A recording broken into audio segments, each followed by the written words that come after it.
இப்போ recent news paper ஆர்டிக்கலை பார்த்துட்டு I was so surprised and felt happy. அவர் ஒரு 81 years old male. இவருக்கு 21 years-ஆக diabetes and hyper tension இருந்திருக்கு. கொஞ்ச நாளாக அவருக்கு கண்ணில் ப்ரெஷர் ஜாஸ்தி ஆகிடுச்சு. அதாவது குளோக்கோமான்ற ப்ராப்ளம் வந்து அவர் கொஞ்சம் கொஞ்சமாக ஐசைட்டை லூஸ் பண்ணிகிட்டே இருந்தார். இவருக்கு என்னதான் ஆப்தால்மாலஜிஸ்ட் ட்ரீட் பண்ணாலும் இவருக்கு ஐசைட் இம்ப்ரூவ் ஆகலேன்னு ஒரு ஸ்லீப் ஸ்பெஷலிஸ்ட் கிட்ட அனுப்பிச்சிருந்தாரு.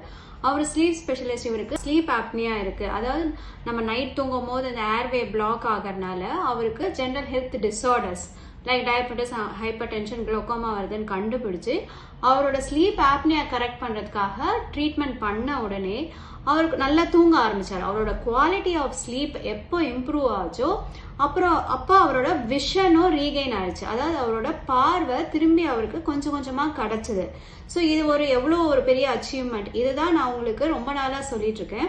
இது வயசானவங்களுக்கு மட்டும் இந்த ப்ராப்ளம் வரதில்லை. சின்ன வயசுல இருக்கவங்களுக்கு கூட திடீர்னு உங்களுக்கு டயபெட்டிஸ் ஹைப்பர் டென்ஷன் இல்லை கொலஸ்ட்ரால் லெவல் ஜாஸ்தி ஆகுது இல்லை ஸ்ட்ரோக் வருதுன்னா உங்கள் தூக்கத்தை நீங்கள் செக் பண்ணுங்க.